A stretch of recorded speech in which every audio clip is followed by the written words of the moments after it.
Welcome, and thank you for tuning into this installment of the Word on the Streets City Imagines series, a special evening of food and discussion with chef, activist, author Joshna Maharaj and FoodShare CEO Paul Taylor. My name is David Alexander, and I'm the Word on the Streets Festival Director. The Word on the Street, or WOTS for short, is a festival of books, ideas, and imagination. But we're more than a festival. WOTS is a community. We asked, and you told us what matters most about the WOTS experience: discovery, imagination, connection. Our community is creative and resilient, and we're excited to bring you the word on the street in your homes. If you've been enjoying our programming so far, please do us a favor and like this video, subscribe to our YouTube channel, and hit the notification bell so you never miss another WOTS live stream. Before we begin, I'd like to acknowledge that the Word on the Street operates on land that is the territory of the Huron-Wendat and Petun First Nations, the Seneca and the Mississaugas of the New Credit First Nation. This territory is the subject of the Dish with One Spoon Wampum Belt Covenant, an agreement between the Haudenosaunee Confederacy and the Confederacy of the Anishinaabeg and Allied Nations to care for and share the resources around the Great Lakes in peace. Toronto is now home to many diverse First Nations, Inuit, and Métis people with long histories on this land. We are privileged to live, work, and create in this territory and strive to act with awareness and solidarity. We encourage you to educate yourself about the land you occupy, wherever you're tuning in from. Before I turn things over to Paul and Joshna, a few words about the next events happening right here on the Word on the Street YouTube channel. Tomorrow night at 8 p.m., our Words Across Canada series continues with an event on decolonizing children's literature with authors Christy Jordan Fenton, Rebecca Thomas, and Dr. Jenny K. Dupuis. Tomorrow's event is being held in partnership with Wild Words North. Then on Wednesday at 7 p.m. Eastern Time, I will be joined by Teresa Yang for an event celebrating the 2020 Trillium Book Award for Poetry. We've got more exciting events on the way as we count down to our festival weekend and more great City Imagines programming on September 26th and 27th. But I also want to invite you to check out the Word on the Street Lethbridge. WOTS Lethbridge kicks off this week with virtual events taking place over the next few days and into the weekend. For more details, please visit thewordonthestreet.ca/Lethbridge. You can find more details about upcoming events on the Word on the Street website or Eventbrite. Links will appear in the banner below and in our comment section on YouTube. So, without further ado, please welcome one of Toronto's great chefs and food activists, author of Take Back the Tray, Revolutionizing Food in Hospitals, Schools, and Other Institutions, Joshna Maharaj. Joshna is a chef, two-time TEDx speaker and activist. She believes strongly in the power of chefs and social gastronomy to bring hospitality, sustainability, and social justice to the table. Joshna is a regular guest on CBC Radio, a passionate public speaker, and co-hosts The Hot Plate, a food and drink podcast. She was the recipient of Restaurant Canada's Culinary Excellence Award in 2018, and some breaking news, Take Back the Tray has just been longlisted for the 2020 Toronto Book Awards. Joshna, welcome. Congratulations. Well, thank you. Happy to have you here. Thank you. It's really, really lovely to be joining you. And thanks for that awesome news about the book and its nomination. It's really, really, in this weird moment that I have released a book, it is awesome to know that it's still out there in the world doing its thing. That's really nice. Yeah, and I don't know if you remember, but this is kind of a mini reunion for us because we did an event for the Edible City from Coach House like a dozen years ago. Yes, I was trying to remember where it was. And I remember we sat on a panel together. It was at the Gladstone, right? Possibly. It was a long time ago. I totally remember that. That would have been like 2007 or something like that, right? Yeah, back in my past life as a professional vegetarian. That's right. Yes. Yeah. Yes, I do remember that. So it's great to see you. I'm so excited for tonight's event, and I'm going to introduce Paul Taylor, who will be chatting with you this evening. Great. So Paul Taylor is an anti-poverty activist and the executive director of FoodShare Toronto, one of Canada's largest food justice organizations. Food, says Paul, is a fundamental human right. Growing up in poverty has inspired his deep commitment to fighting for a more just society. Welcome, Paul, and thank you so much for joining us tonight. Such a pleasure to be here. Thanks for having me. And with my pal, Joshna. Yay. when they pitched it, Paul, I was like, well, did you pluck this idea from my dreams? Sure, I'll do this. Same. Yeah, us too. It was from our dreams, and we're so glad that you could both participate. Awesome. Excellent. Shall we get down to it? All right, let's do it. All right. So why don't we start with, Joshna, you're cooking with ingredients in the Good Food Box. Yes. What have you got there, first of all? What's in the Good Food Box? So today I went to the warehouse and picked up the large organic box that you guys have. And it is full of delicious local seasonal things. One of the things that I'm most excited about is really lots of these gorgeous greens here from our friends at Fennings. Hello, friends. They are lovely, lovely people. And it's lovely to see all their stuff.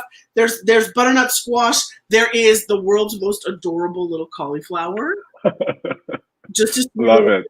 There's zucchini, carrots, spaghetti squash. There's a few bananas, some beets, and one sweet red pepper. And so because we're on the clock, I've got squash already. This is probably one of the first things that get roasted. We're in that sort of transitional season now. We're moving away from our grilling and our summertime salads to more warm things. And so at this time of year, I like to cook things that have some cooked and some raw things involved, right? It's sort of just a transitional piece. So we have a butternut squash that I have the skin is still on, and I have sliced it open, scooped out the seeds, drizzled with olive oil, salt, and pepper, and it's going to go in the oven just to roast and soften, and we're going to do something dreamy with it in a moment. Wow. So okay, while you're doing that, folks who are watching at home, you too can order your very own Good Food Box online at goodfoodbox.foodshare.net, and it'll be delivered right to your door. Every purchase supports the work of FoodShare Toronto, so we really appreciate your support. Now, I got to ask Joshna. I have to interrupt you for a moment, right? Go for it. I'm at the warehouse today, and I saw the glorious Murthy, who I have known for years and years and years, right? He's part of the team there, and I watched them. They were packing boxes, and he told me, correct me if I'm wrong with this numbers, but Paul, he told me that your output of Good Food Boxes jumped from 500 boxes to about 4,000 boxes in the matter of a few weeks. And right? In the height of the pandemic, got as high as 6,000 boxes. And then pretty wild. The most glorious thing was, I said, "Is this max capacity, Murthy?" And he smiled in the way that he does, right? With his like, no problem, I can handle anything kind of way, right? And he was like, "No, not at all." Right? Wow. Like, there's lots of room for us to grow and move. And that is like, it is just incredible, right? I am so delighted but proud of you. And as much as a colleague can do that, it is wonderful to see how incredible the team is and what you've been able to do, right? And I know that part of this is also funneling stuff from farms and really connecting to our local farmers to sort of, try and fill some of the holes that this pandemic has created. And honestly, kudos to you and your team.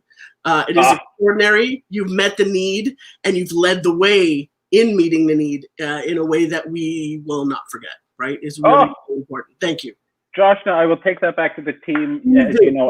I work with the most amazing people, so I relish any opportunity to remind them that other people think they're amazing too. So thank you for that. You got it. It's really tremendous what's happening over there. Thank you. And actually, I want to start off with a FoodShare question. Actually, before we dive into the book, I think a lot of people are familiar with the Good Food Box, or some maybe more so are familiar with the Good Food Box these days. But many might not realize that FoodShare is about so much more than the Good Food Box. And I think you've been a dear friend of FoodShare's for a long time. We have. So I want to ask, what is it that FoodShare does that excites you or that you appreciate the most? If you were to pick just one thing. Yeah. I think right now, leadership. Right? I have watched you grow, and part of my original connection with the organization was the Field to Table team and the Field to Table school team and that school curriculum piece, right? With Meredith, Brooke, and Katie and those wonderful folks. But you have evolved and grown. Leadership has changed. And what I am so excited about that you are doing is being brave enough to address the real issues, right? Which right now we're looking at race stuff, we're looking at income stuff, and we both know that nothing is really going to change in our food system unless we really talk about these two important things. 110%. And I'm sure we're going to talk about this some more tonight. You know, and so what's happening, by the way? So you've got, so the roasting squash is in? So squash is in the oven. I'm going to make a little sort of warm salad with that. We're going to use some raw spinach leaves. And I have a bit of feta cheese here that we're going to kick in. But we're really going to get excited about a pile of vegetables, right? I think that one of the most beautiful things about these boxes is to remind us that we can, in fact, be fully satisfied with a pile of vegetables. And I have eaten your beautiful food. I will never forget the moment that I had. I think it's often, I describe it as a kind of food that sometimes you may want to eat in private, the noises you might be making.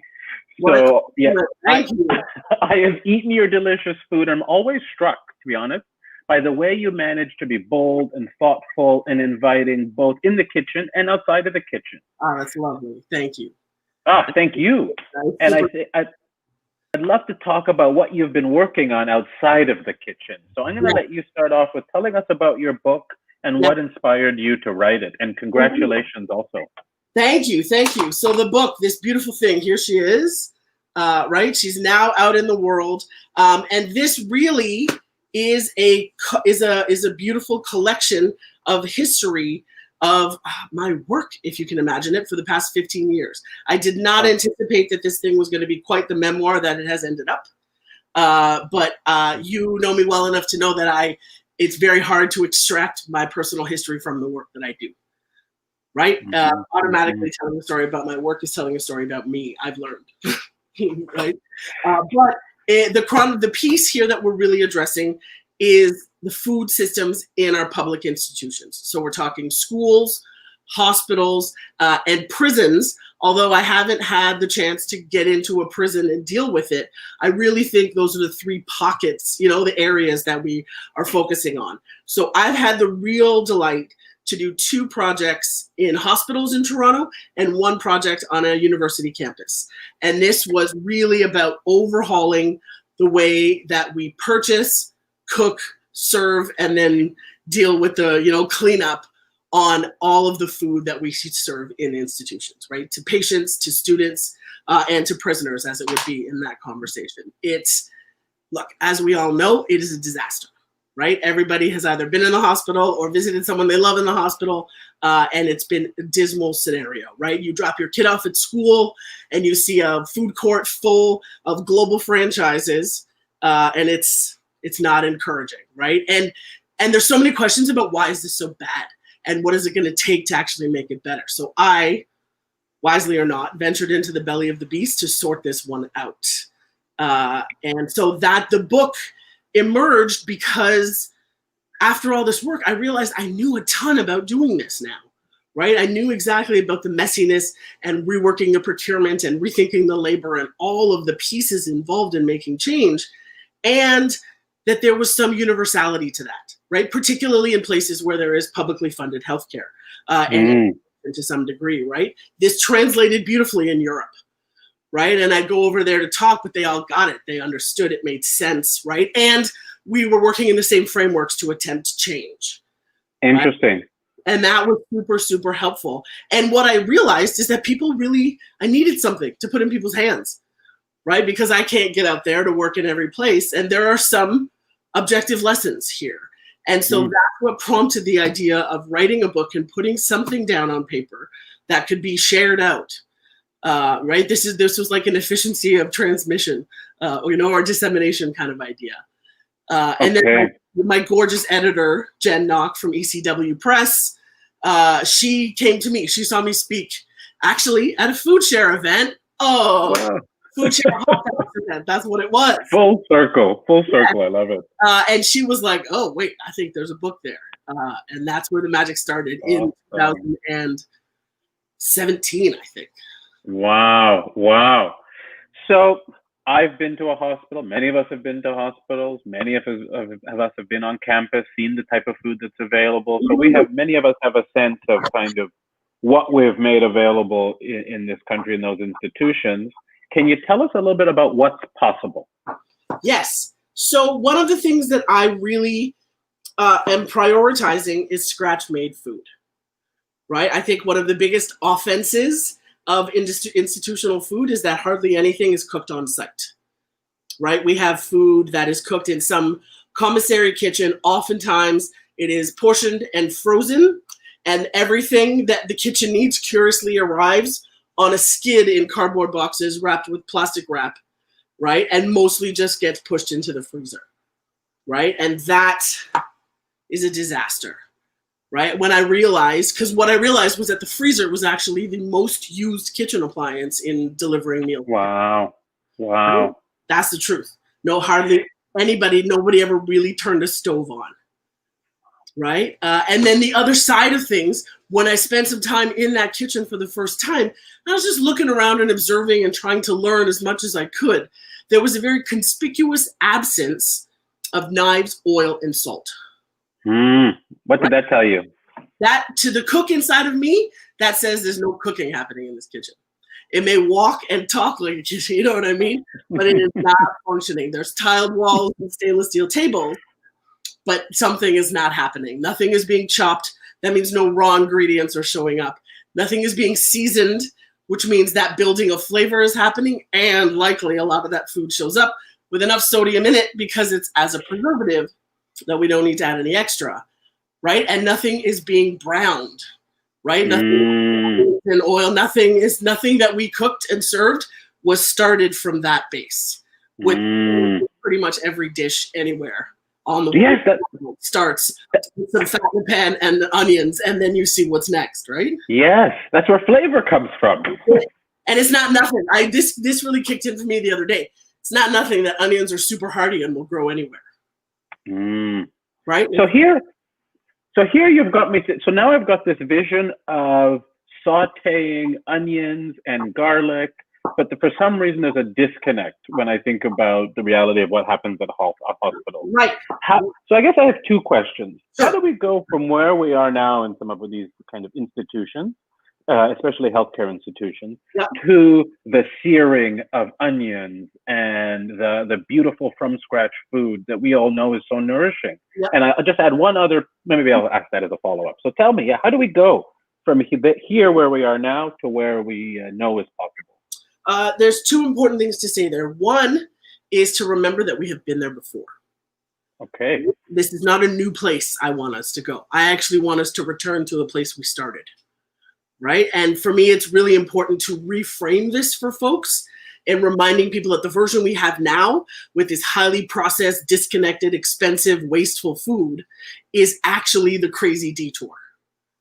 Right? This is our priorities really have shifted around, and we've decided that budgets matter more than spreadsheets matter more than anything else. So we have whittled down the menus and the food offerings in our institutions because nobody with any power really cares enough to do anything better, right? And so we used to. It's really important in the walk-in fridge in the kitchen at Scarborough Hospital. There are still meat hooks hanging from when beef used to be in there, Paul. Right? Wow. Who worked in there remembered the side that used to hang, and that there were once 5 cooks exclusively devoted to vegetable prep. Wow. And that they made fresh rolls. One of the dudes who now does dishes in the kitchen was once a baker who made fresh bread in the morning, right? Because, right? And when I showed up, they all dug up this gorgeous recipe box with typewriter written cards from back in the day when they used to make everything from scratch. So, you know what's funny hearing you say this? You may not know this, but I used to work at a homeless youth shelter. So the first nonprofit I worked at, and one of the first, of course, yes. That's right. Yes, that's right. You came and did some cooking. Yeah, that's right. And one of the things that really struck me when I got there was the food was pretty much how you described. Came off the back of a truck, slid into an oven. There was no cooking happening. And we spent some time kind of going to a from scratch kitchen. And I remember everybody saying, oh my goodness, this is going to cost so much. Yes. And it didn't. No. One of the first things actually the board at the organization commented on is what's happening to the food costs. They're dropping significantly. Right. So So how, from your perspective, I'm sure you get this question all the time. Yep. If you're going to a from scratch or returning to a from scratch kitchen in these sorts of institutions, isn't it going to be more expensive? Yes and no. Yes, okay. In the sense that we are going to pay more for food that is actual real food cooked by a human being with good ingredients is definitely costs more than highly processed food in a vac sealed bag that, that a machine mostly made, right? Because there's no living wage paid to that machine. And so that is a firm reality, right? And if you think about the fact that here in Ontario, we spend $842 about a night for that bed, right? But the food cost and what we spend on food ingredients for one patient a day is about $8. Wow. Right? Wow. So less than 1%, really, of what we pay to sort of house a patient that we spend to feed a patient. So already the current spend is skewed, right? So that is the thing that we need to really connect to. What we're spending is dramatically and unnecessarily low. It's our priorities have taken us here. So understanding that, once we shift and move to a place where there's scratch cooking and there's real ingredients, yes, we will see boosts in labor, but we will also see boosts in efficiency in that kitchen, right? When you have a kitchen that actually has the capacity to cook and do things and use food, and take advantage of bumper crops or repurpose leftovers or whatever it needs to be, your kitchen becomes much more efficient. Your food, that's how food costs actually start to drop. Because the piece that we don't talk about is that from this highly processed, affordable food that is in the budget now, around 40% of that food takes a long road to landfill, right? And we don't think about all those other costs. The other important piece that blew me away that wasn't considered at all is that in many hospitals, we have like halls and halls and halls of refrigerated space. And staff work with parkas on, with fingerless gloves, assembling trays to keep the food temperatures safe. Right? But it all still appears, and I remember touring this and thinking, how on earth is this cheaper than paying somebody to stand at a counter and chop some onions? Right? I didn't get it. And then a pal of mine who actually was a civil servant, he said that quite likely what's happening is that the power and the energy used to refrigerate all of that space doesn't land on the food services budget line. Right? Interesting. So the full cost of what we're spending is not actually counted. Right? And the true costs of imported food, of processed food, be it the developing world and the planet, all of that is not considered. Now, all of that aside, I made a meal. I did a test drive on a fully scratch-made local meal in February, right? And I brought in a chef pal because I just wanted to see if we were able to train and support this team to, to cook from scratch. What could they produce? So I brought my friend Rod Bowers in to cook, and we made a completely scratch lunch. We roasted turkeys, and we made a potato and beet salad. And the thing that was, and like apple cherry crumble for dessert, super lovely. But what was most impressive or most exciting for me was that when I crunched the numbers on the food ingredients at the end of lunch service, we only spent an additional 33 cents per patient than what we would have spent for that regular processed meal. Wow. Right? And to me, the wisdom there, so like we're not going to get away from the fact that we're going to have to spend more money on food, right? Because what we already spend is far too low. What is really important is that for an incremental increase, you can have an exponentially better experience, right? It's not a lot required. A little bit. Give me, I say boost me to $10 a head, and I will actually revolutionize the way we do this. And you know what I'm reminded of when I hear you speak is I think in this country what we have, we call it a healthcare system, but I think it resembles a sick care system. if even that, Yep. But I think we need to be thinking about a healthcare system and what that would mean, and what are the opportunities to promote health, not just in the pharmaceuticals that may get prescribed or those sorts of things that are incredibly expensive, but actually access to things like fresh, affordable produce and good food when you're in the hospital. Yep. Because really, shouldn't that be the place where you get the best food that we've got? Absolutely. Right? The young minds of our kids at school be the place where the most beautiful food is served, right? Absolutely. And right, to some degree, shouldn't our institutions model some best behavior, right? If we have, and like what I am a big fan actually of the revamp on Canada's food guide that we've seen recently, right? I think it is the best version of itself that it has ever been. But the one place where things fall apart with me with that is that there is a disconnect between the idea of what Health Canada says we should be eating and every Canadian's capacity to actually eat that way. Right? 100%. What I would like to see is some connection to confirm that somebody on Ontario Works or ODSP can in fact afford to eat like that. Right? That's actually where the baseline should exist, right? Whatever social service or whatever, what social supports that exist should still allow people to have that minimal level of nutrition. I agree with you completely. And, the one thing I would add to that is, even when I look at the food guide, it's great to see the recommendations around drinking water, but there remain boil water advisories on so many Indigenous communities. And I feel like this government needs to get on with addressing that, so that people can, so that these documents are not just aspirational, because so much is possible. For sure. So what's happening? Oh, sorry, Joshna. No, not at all. Go ahead. I'm just turning What's going on there? And I've just sliced an onion. I'm about to smash a couple of garlic cloves, and I'm going to saute some zucchini and cauliflower. Right? Okay. I find that if you have a bunch of vegetables that feel a bit disparate and you don't know how to pull them together, give them all a little saute, get a little crispy salt and pepper action happening, and then it's like a blank canvas. You can start playing around, and I'll show you how we're going to dress these beauties up once they're saute. Can't wait.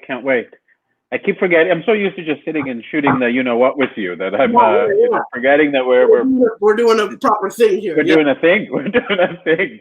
Hey, and I would be remiss to not acknowledge that this event is happening online because we're in the midst of a pandemic. Yes. Do you have anything that you want to share about how the pandemic has affected chefs, and in particular chefs of color? Yeah, it's been, nothing short of a devastation, right? It's really, really, it's a dramatic word to use, but I do believe that is the case. Many of them have had to make some really, really hard decisions about whether or not their restaurants are going to come back, right? Whether they can open, whether they can pull this all off. And the sad truth is not everybody can. And even those who have been able to are not sure for how long they're going to be able to maintain it, right?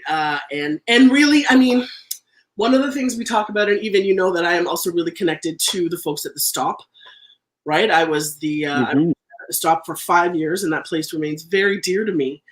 But one of the craziest positions we're in is that we learned a few years ago from a survey that the most important thing that the Stop does is reduce social isolation. Right? I was convinced that it was the food.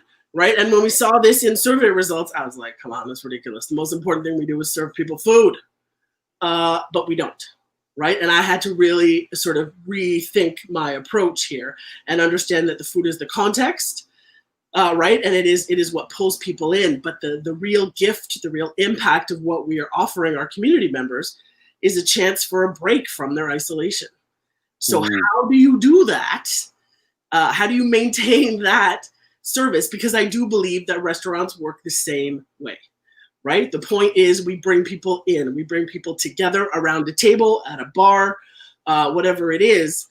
So how do we do the thing that we do in a way that keeps people safely distanced, right? And that is the dissonance of that is, I think, weighs a lot on my pals' hearts. Right? I was talking to a few chef pals, right? Because although we understand that this is what has to happen, it doesn't feel right? It doesn't feel right to keep building and rebuilding a thing that works to keep people apart.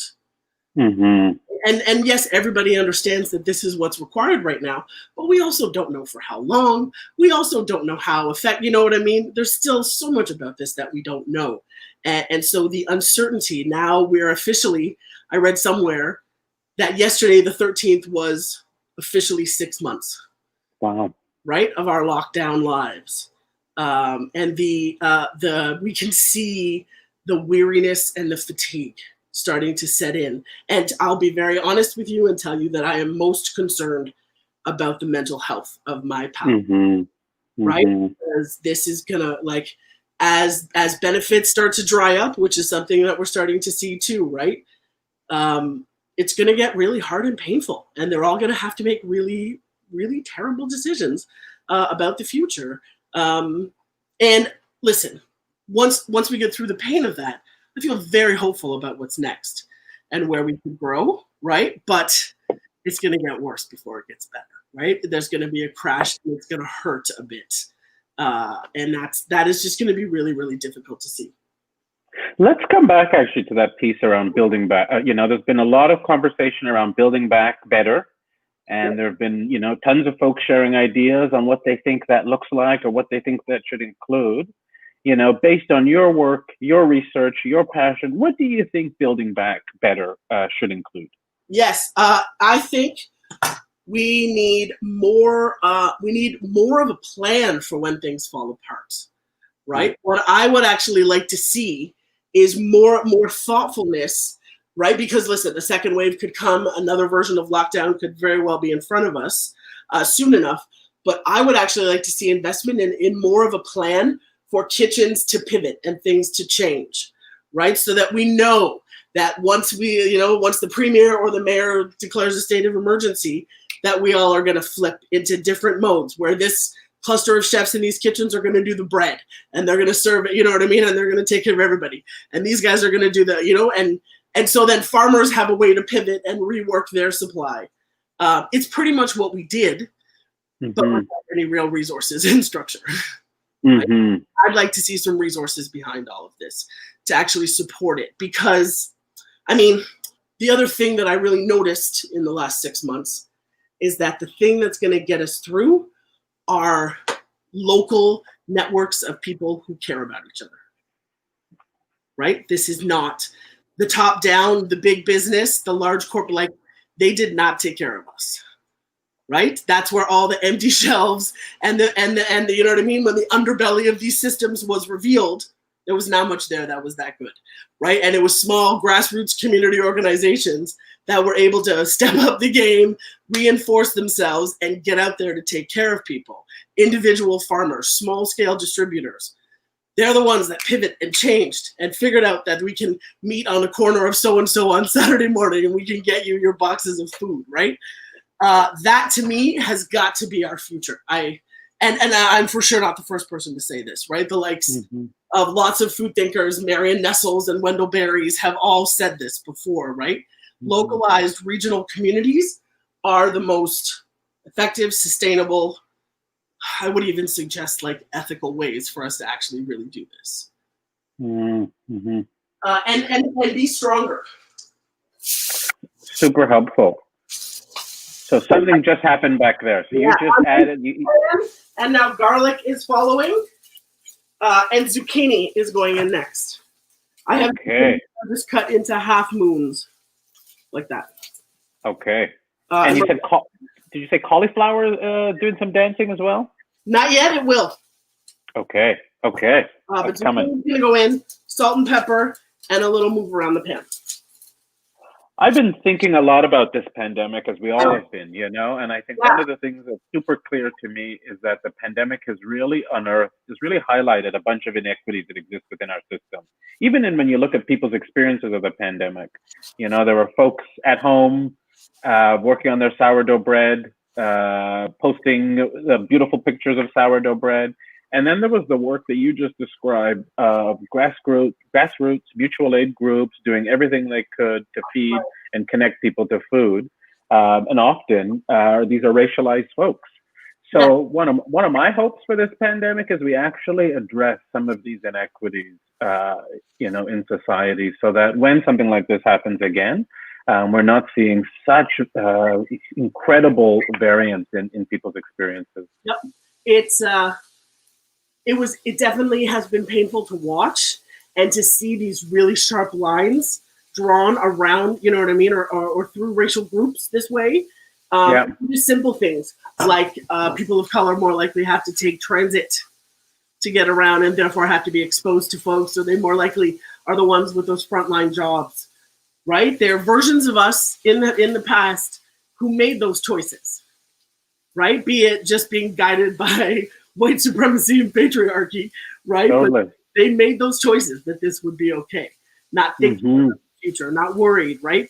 Social services are threadbare at best, and we're now sort of expected to carry the onslaught of this impact. It's completely ridiculous, right? If you don't invest in something, they're not there when you need things are not there when you need them, right? Systems are just not there when you need them if you don't invest in them. So true.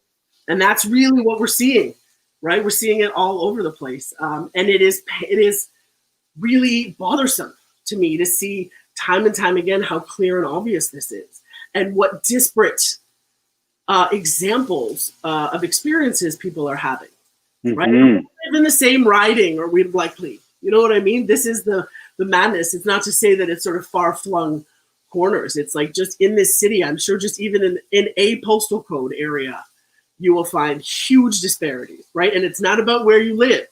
A lot of it, unfortunately, is about the color of your skin and what life means for you as a result, right? Absolutely. Not okay. So speaking of investment, I've been giving a lot of thought to a public food system. We have right now, we have things like public transit, we've got public housing, we've got public libraries, and apparently we even have public golf. Why not? Apparently, the city has these golf courses that are subsidized by tax dollars. So that's another conversation. Right. But why not public food? Why not? What do you think? If there was a public food system, what would be key for you? What would be key elements of a public food system in your mind? Yes.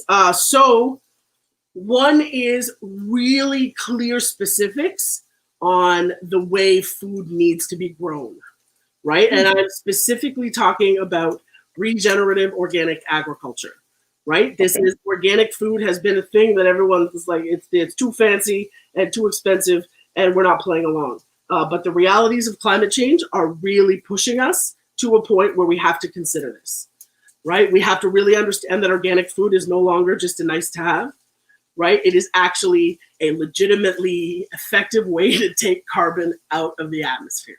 Never mind, do a much better job of growing food and tending to our soil, right? It is very clear. And so the support of something like a national public food program could easily push farmers back out onto the land to start growing this way.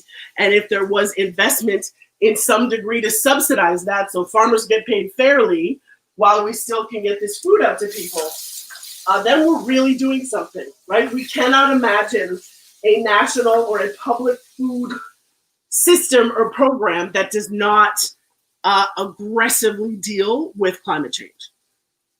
Right? Because we know, you and I both know, you deal very much in the business of moving food around, that the transportation of food is in fact the single largest contributor to climate change. Right? We like to say that it's the transport industry, but what I feel we don't acknowledge is that it's the transport of food.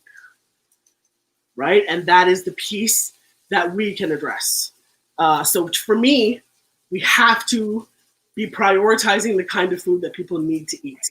Because what we see so much, and I'm sure you see it in the work that you do, is for people in need, hungry people, vulnerable people, people living with poverty, wholesome, nutritious, good food, the food that you and I scream in front of microphones telling everybody is a basic human right. That food is what needs to be available to everybody. It's not just any food, right? It's own real food with serious nutrition that's not going to lead to diabetes or, you know what I mean, any other slew of diet-related illness. We just need good food. And it can be simple and it can be fewer numbers of things, right? I'd sooner have less variety of really, really good things than a whole shelf full of kind of halfway things. I will come up with all the recipe. You know what I mean? We'll get all okay, we're taking you up on that. Yeah. Look and get through all those potatoes and whatever it is. But that, for me, the way the food is grown has got to be a top priority, because that is where our federal, that national money has got to go in that direction, right? We have to maximize the spend, I think. I've been wanting to ask you something for a while now, something I've been reading about, and something that I'm excited about, actually. It's pretty amazing to hear that there's this growing movement, and it seems to me that at this moment in time, a lot of it is in the US, towards making it legal for home chefs to sell meals, which I imagine is especially helpful to laid off restaurant workers right now. 100%. Yeah, is this something that Toronto needs to be exploring? Yes, definitely. There is, I mean, look, the importance of staying safe and keeping food safe and keeping people safe is, of course, top of the list. No one's going to come back to the chef that keeps making everybody sick, right? That is clear. However, what we see on the ground is that a lot of the kind of restrictions that exist and the guidelines really serve the lowest common denominator, as it would be. You know what I mean? It's the bar is very low so that everybody can comply and be safe. And this is what I'm talking about, is like certifying kitchens and food handling. You know, I mean, those are the things that stand in the way of an individual chef getting their product to a market, right? Is that you don't have the kitchen to work in, or, you know, all these bits. And while you have to learn some things, I think there's a way to make a home kitchen a safe place to do that. Okay. That there's lots of ways to open this up. And that we will all benefit from this, right? Because really pulling this kind of food production out of the context of a restaurant, which are unfortunately dangling on a cliff right now, will clear. I mean, this is an easy way for us to find a new solution for the future. This is so true. So true, Joshna. So how are things coming along now? You mean in the kitchen here? Yes. How are things progressing? Nicely. I have just added one red pepper to the zucchini and onion bit. Ooh, we can hear the sizzle. I want the red peppers to have a bit more of their rawness, so I put them after. So they're not going to cook as much on the final. They're still going to have crispiness. They'll just be a little soft and lazy. Right? That's the kind of distinction. Squash is happily in the oven. And while I'm chatting with you now, I'm going to make a little easy vinaigrette. Ooh, what do you put in your vinaigrette? So this one that I love is a balsamic maple vinaigrette. This is the seed, right? And we're going to get to it together here. We're going to get the balsamic vinegar.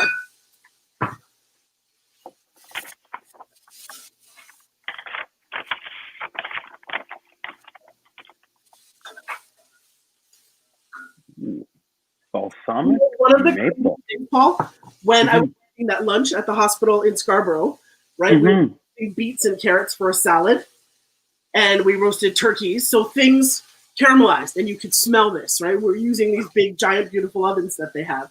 And the staff whose offices were near the kitchen literally like followed their noses in. And they gave us looks being like, what are you doing? What are you doing? What are you doing in here was the question. And you could see the question marks hanging above their heads as they walked in, right? And I realized what was happening. And I like put my hand on somebody's shoulder. And I was like, we're cooking. In the kitchen. We're cooking. Wow. It is just a testament to where we are right now that is revolutionary. Wow. Right? And how distant people are from that reality, right? That lunch, that steam table smell is the only indicator that it's mealtime. What can all of the folks who are listening tonight, what can we do to help get us to the place that you are describing that sounds amazing, it sounds delicious, it sounds possible? What can we be doing? There's a number of things. In the healthcare context, I really advocate being much louder with your displeasure, right? And I mean, To some degree, this means things like a patient satisfaction survey, right? Because I have actually heard from administrators that the scores that they're seeing are like around average, right? Like C, 63, 64-ish. And that for them, those numbers are cool. That's not that big a deal, right? They're not shooting any higher than that. And so I was like, all right then, we need to use that a bit more thoughtfully, because that's just ridiculous. And my other suspicion is that we need to give that satisfaction survey on like day 3, right? Because why day 3? they're usually given when patient is discharged. Okay. I think that on discharge, you will say anything to get out of it, right? You'll be like, yeah, good. I got to get out of here, right? But you give me that survey after my 6th tray, my 6th dismal tray, when the truth really sinks in about what is happening here and how many days I still have ahead of me. Average patient stay in Ontario is 4 to 6 days. Okay. Right? So give me day 3. Give me to the end of the end of day 2, breakfast day 3. That's when I want a satisfaction survey. Okay. Right? And is there more truth telling, I think. What about when it comes to our elected officials? Is there anything that we could be doing to help get us moving down this path? Yeah, man. I really push the idea that this is our system, right? And if this system is not working, it is our job to change it and fix it. Earlier versions of us built this thing, right? Based on what we may have thought we needed, right? It's not like it was just imposed from above, right? We did this. And if it's no longer serving us, it's our job to change it and to rebuild it. And for whatever insane reason in this country, food is not a part of anybody's real conversation, right? At any level of government. We are not talking about it. We are not thinking about it. And that is a huge problem, right? I really am pushing. Anytime I find myself in a room with Jagmeet, I'm like, hey, buddy, when are we going to talk about this? Because your party is the only one that really understands from what I see.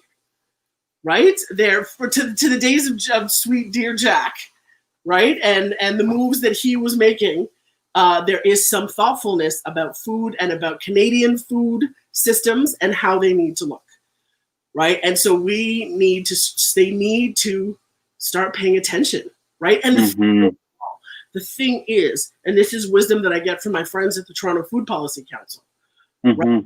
Because food is such a common denominator for us as humans, right? We all have a stake in this. And good food policy automatically and sort of inherently means good agriculture policy, good jobs policy, good health policy, good education policy, right? If we invest in good food systems, people get paid well to do what they're doing. The earth gets tended to more respectfully and thoughtfully. Health outcomes are better because people are actually eating really good food.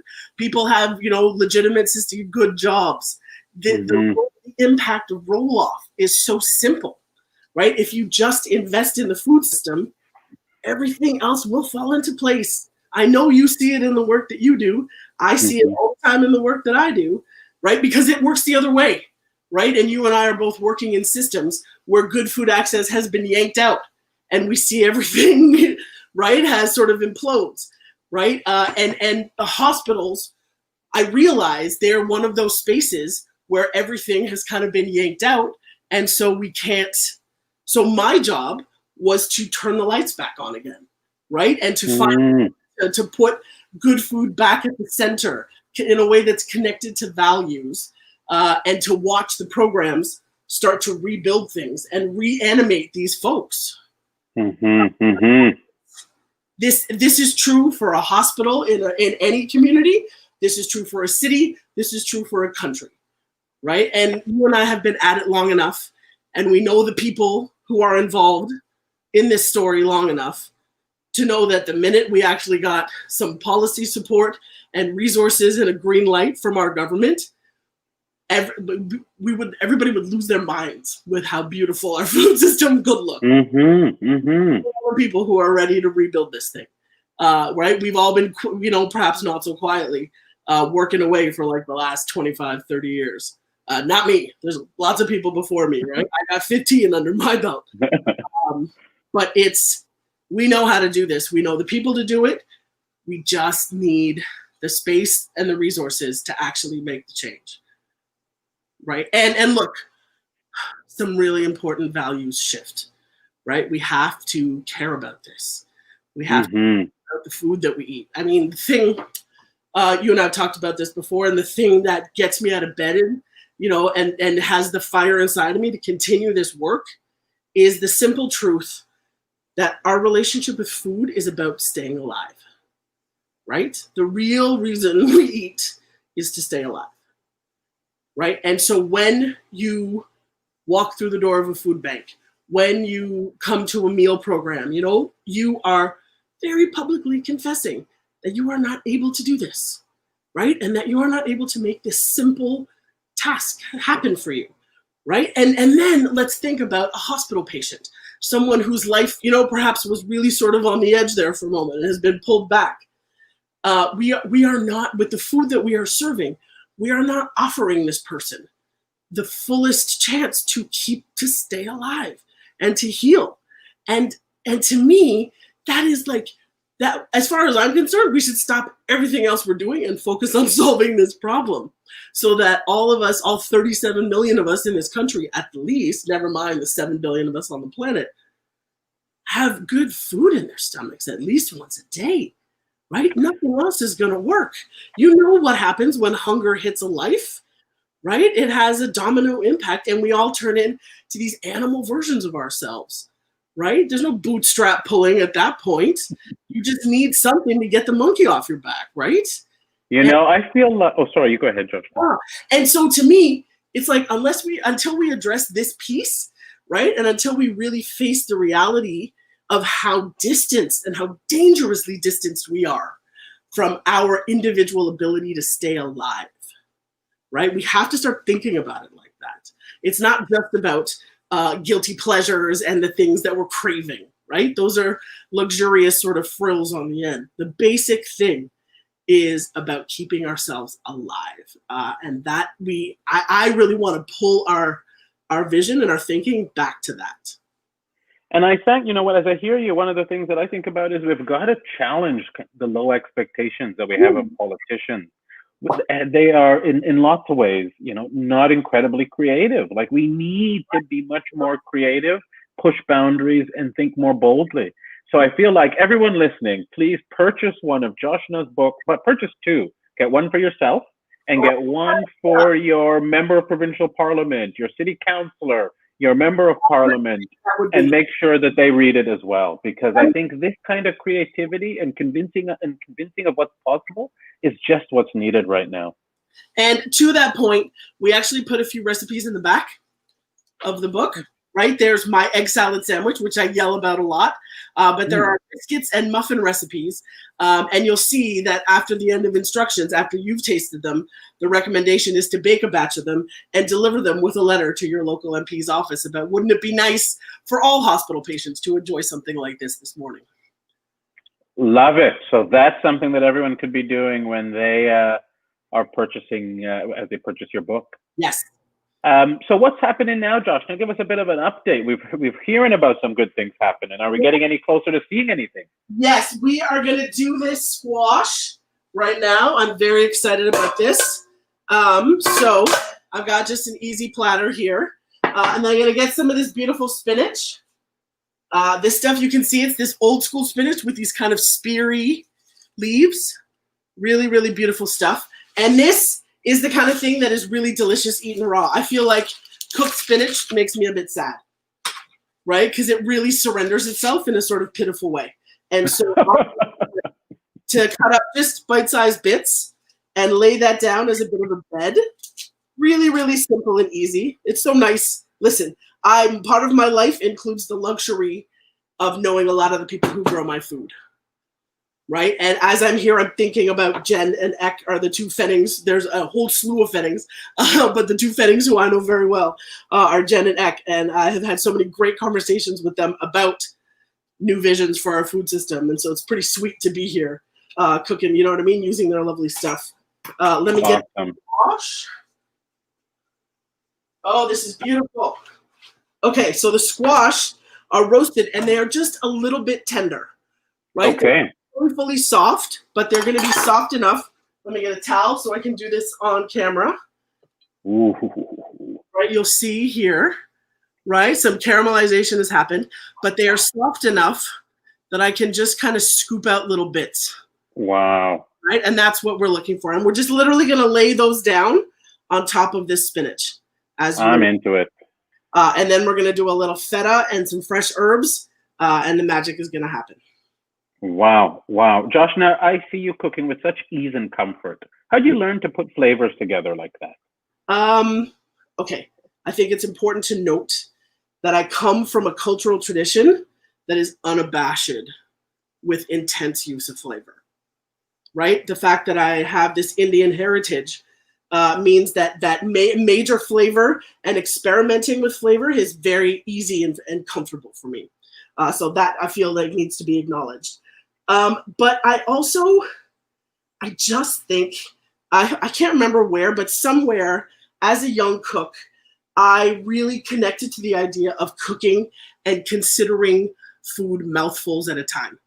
And I think part of that has been, sometimes I get irritated when you go to a restaurant and they give you a dish and there's like the main something to the side and then like 2 little drips of some sauce, right? And you're like, come on, man.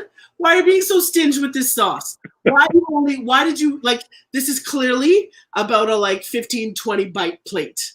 Why have you only given me enough dreamy sauce for 2 bites? Right? This is a big issue. I'm not into it. I want every mouthful to be as full and complete. And so in that effort, I really crank up flavors and I make sure that things are generous because I want every bite to be full of all of the beautiful things. Plus, right, in a good mouthful, there's flavor diversity, right? In the sense that sweet and sour and bitter and salty and all those things are represented. But then there's texture. We need crunchy things. We need smooth, you know what I mean? It can't just be one monolith that you don't need teeth to eat, right? Or it can't be some like outrageously crunchy thing that you can't seem to get through. You know what I mean? You need to meet that in the middle. And so in that effort, balance has become a real priority for me as a chef to make sure that things are interesting because that's where I think enjoyment comes from. Because you're like, man, this whole thing is really just a pleasure. And you know, this is something I was thinking about. And my next question for you, building on that, is something I was also thinking about earlier. Someone once asked me, what are 3 ingredients that I always have on hand? And I thought, for me, it's cumin, it's smoked paprika, and lactose-free milk. Those are my 3 lactose-free milk, yes. Okay. For obvious reasons. But what are your 3 ingredients that you always have on hand? Always on hand would be my family masala. Okay. Right, which is, I can even show it to you here. It is a definite heirloom of a thing. And my mom and I make a batch of it once every like 3 years. Wow. Here it is here. Right, so it's just, how can I show you that the best? Right, there's about 13 ingredients. We burn out 2 or 3 coffee grinders every time we do it because you have to and grind, and the apartment stinks, and all of those things. But it is the wealth of my family, right? It always needs to be around. It's great, obviously, for Indian food, but I rub that on a chicken, and I put it into biscuits with lots of delight. Friends, share it with people. So that is always around. Good oil. Good oil. Be it veg oil or good olive oil, there's always some good oil. Again, that's like nothing happens if you're not starting with some good oil. Right? For sure. Masala, oil, and what is my other trick? Onions. Onions are key. I think I heard you say lazy onions. Did you say something about lazy onions earlier? That's the state of the onions in the pan right now. They're soft, not too brown, but they're all kind of lying on each other, you know? Oh, lovely. It's great. So to this, here's the look here, right? We've got the beautiful with this nice roasted squash. I am going to dot this with some feta cheese. And truthfully, if I had something like pomegranate, see, you know what I mean? That's the easy, little bright crunch that will go on top. I think I may employ the use of some pumpkin seeds, right, and a bit of lemon juice to try and mimic that in a moment. I'm going to try after this to put together something almost resembling what you're making, but I'm sure it won't be good. But I'm definitely inspired. Are you a happy cook? Yeah, I love cooking. I love cooking. It's my happy place. It's what I do to de-stress. Oh, I'm it's so what when people say, what did you do on the weekend? I'm sometimes embarrassed to say, well, I spent, 12 hours cooking. Oh, don't be. So I love it. I love it. It's my thing for sure. I'm so glad that you did that. I feel like there's a lot of people who think that time spent in the kitchen is something that only a sucker does. No, that's my me time. That's my art time. It's a bit meditative for me, right? That's where I I think things through. I spend a lot of time just by myself considering things. And there's the creativity, obviously, is the thing that I love. For sure. And I feel like I bring these ingredients into my home. I want to respect them with treating them nicely, and really make some time to cook and eat and relax. So that's definitely what I love to do on the weekend. Oh, you live by yourself, yeah? I do, yeah. It's a tricky thing, that isn't it? And the cooking and eating by yourself, and I have a hard time making it special, right? And not just interesting or out of the pot. Right, I'm super guilty of all of that. I refuse to cook for one person, so I'm always making a big batch. Yeah, I'm always cooking. You can see, but on top of my fridge are stacks and stacks of deli containers. Right? Yes, exactly. Always piece of it goes out the door to drop off to somebody else. Right? The pandemic has been really challenging for me because I feel like I've been stuck here with all my own food. Right. And I know maybe people might be like, honey, that's not a problem at all. But for me, I'm just like, it goes on and on and on. It's just more stuff I cooked. And for me, that's not that exciting, right? I really, cooking other people's food or eating other people's food was such a delight once it started happening. And once a few of my chef pals were in the same place, so we started packing food up and leaving packages on each other's doorsteps. Right? Because I can't handle this anymore. I need a new move. I want to add, I think you're working on some finishing touches, but I want to add another that kind of changes up and go back to, you were talking earlier about white supremacy and racism in the food system. And, local chef and our good friend to FoodShare, Bashir Mooney, he once said, I was so taken aback by his words. He once said that much of the way that food is being judged and presented in the West is through a colonial Eurocentric gaze. He talked about culinary students learn about French cooking terms and the kitchen hierarchy with roles like chef de cuisine, sous chef, and chef de partie. And he said that fine dining is equated with, French and Italian food, while other cuisines like Chinese or Ghanaian, for example, are considered cheap eats, even if they're just as labor intensive and rich with history. What are your thoughts on this? I think he is bang on.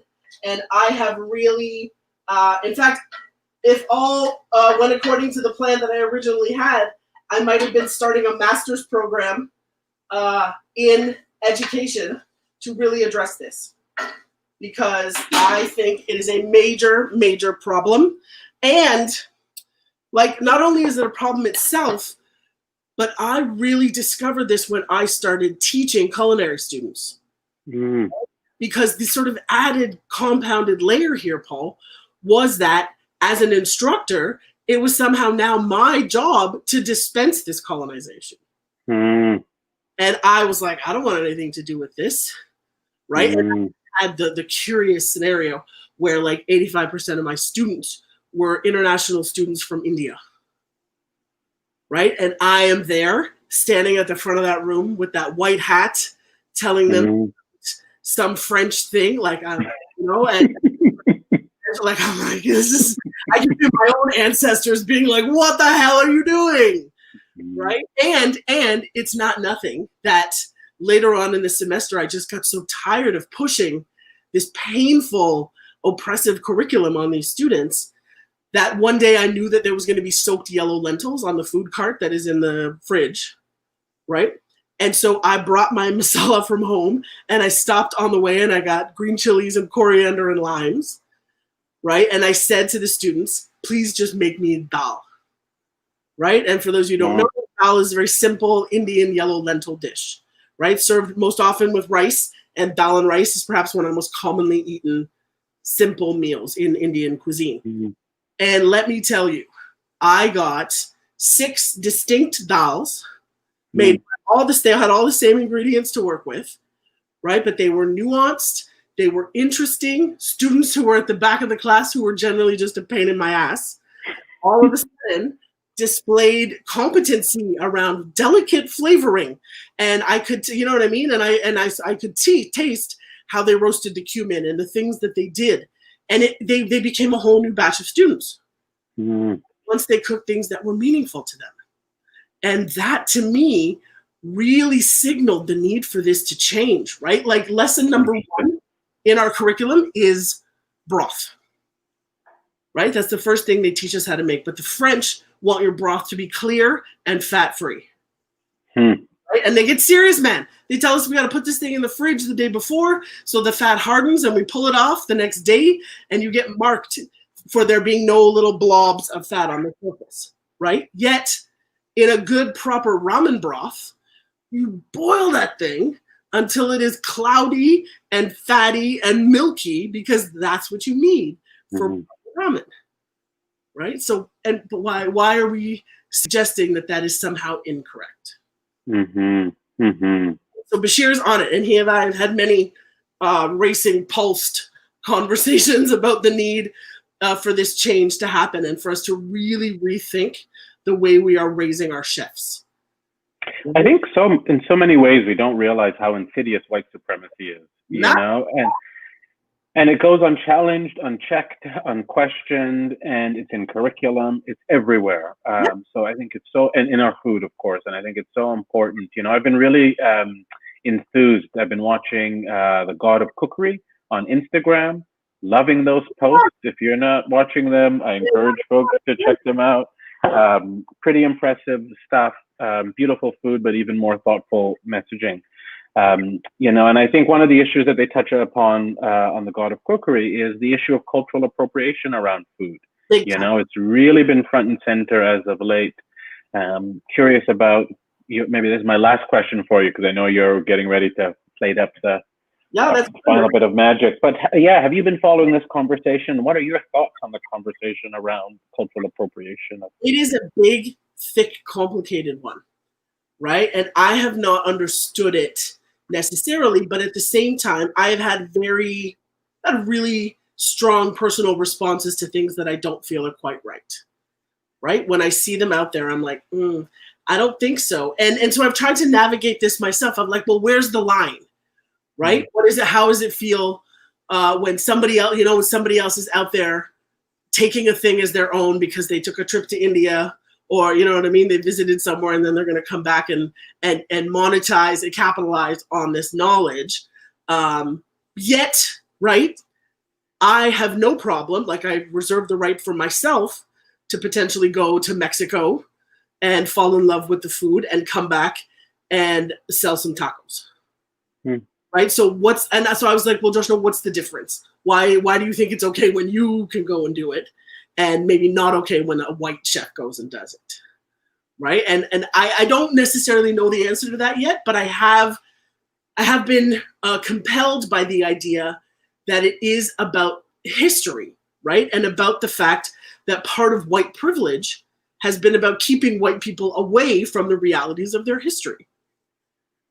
Right. And so historically, white people do, many white people, European roots come from histories that used power over, that were colonizers and conquerors, but they live separately from that.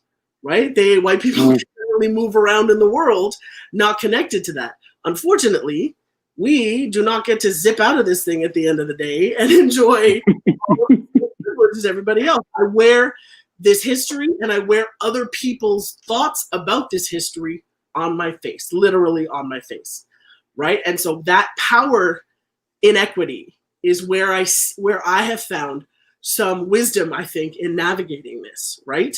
There is some awareness that needs to happen on behalf of people with privilege to connect to. Is this, what is it about the fact that I seem to think that the world is some sort of buffet, right? That is available for me to sort of pick and choose from and do whatever I want to. And then to sell it and take that story as my own. Mm-hmm. And to make money off of it. That's it. Yeah. Because that is like the nugget, the root nugget around colonization is the consuming a thing and making it mine. Mm-hmm. Right?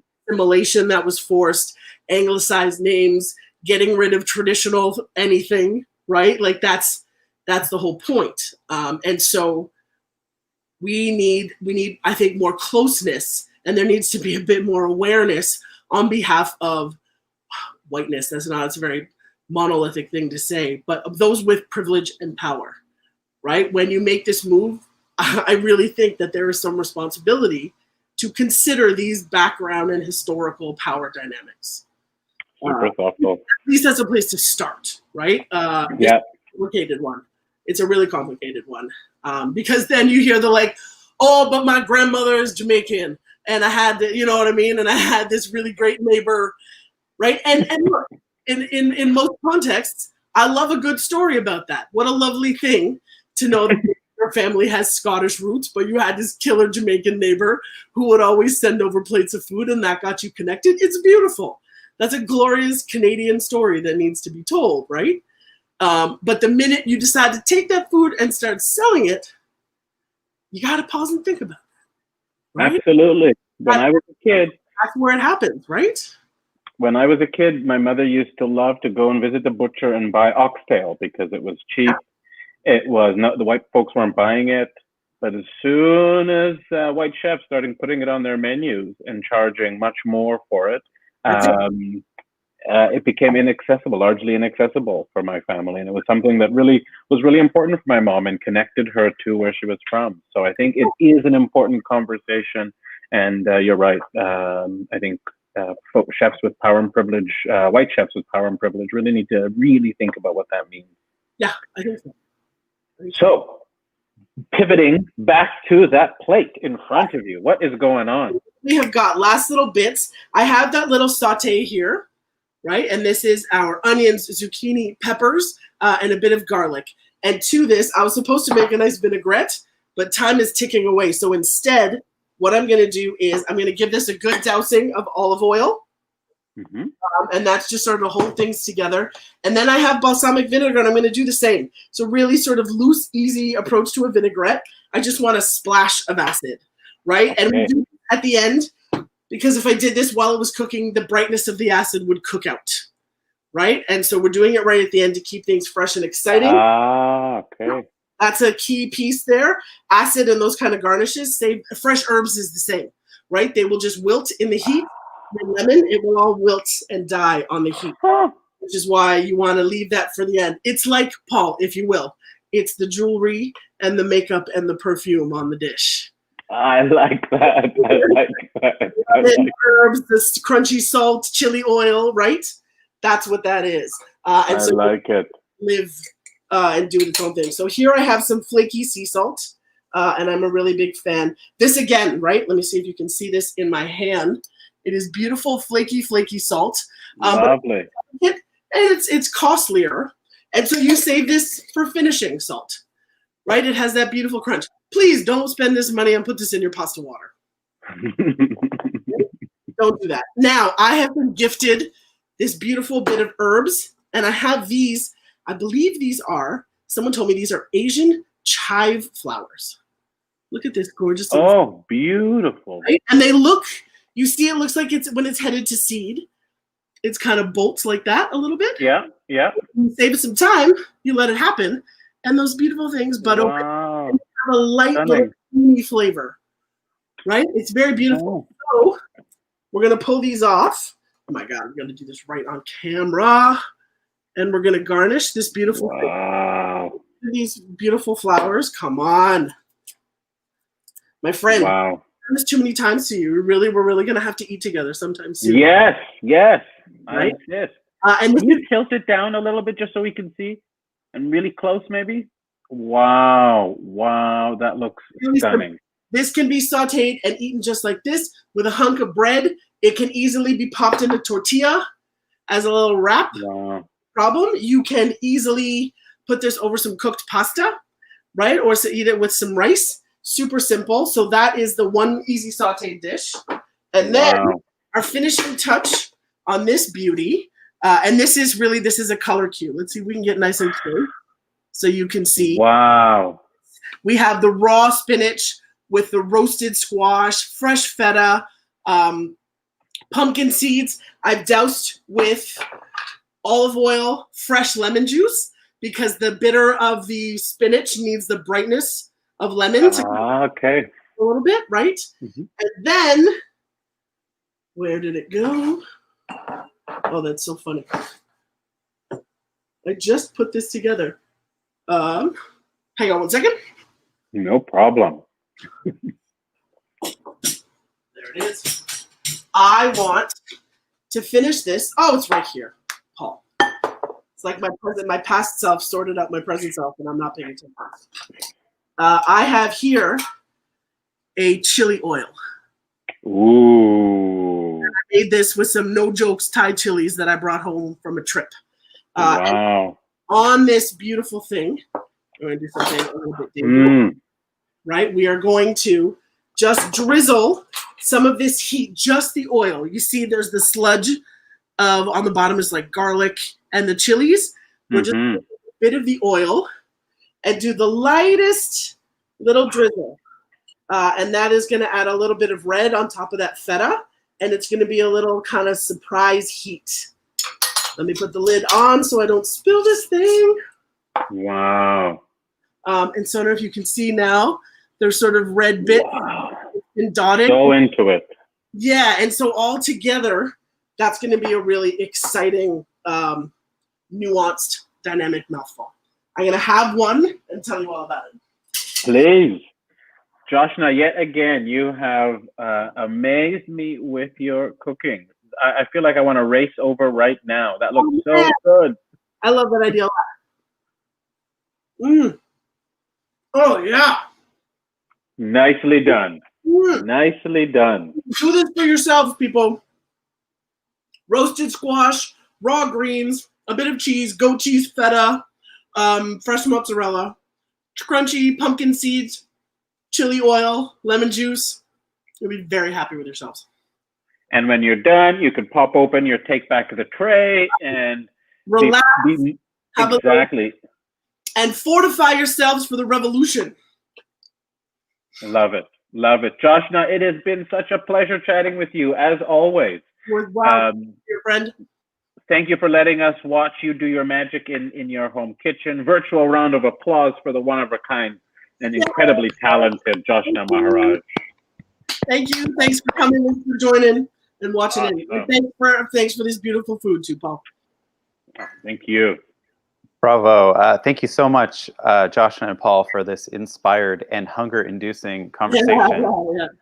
And thanks, everyone, for tuning in from home. If you'd like to order Joshna's book, Take Back the Tray, please head over to the Another Story bookstore website at the link in the banner below or in the comments section. And you can learn more about FoodShare, make a donation, or sign up for your own good food box at foodshare.net. Once again, you can join us tomorrow night at 8 p.m. Eastern Time for our Words Across Canada event on decolonizing children's literature. And on Wednesday, we're back with the 2020 Trillium Book Award for Poetry. And of course, don't forget to register for WOTS 2020, our first ever virtual festival of storytelling, ideas, and imagination, streaming live on September 26th and 27th. To support the Word on the Street and other events like this one, please visit thewordonthestreet.ca and click the donate button. Thanks for joining us, everyone, and have a great evening.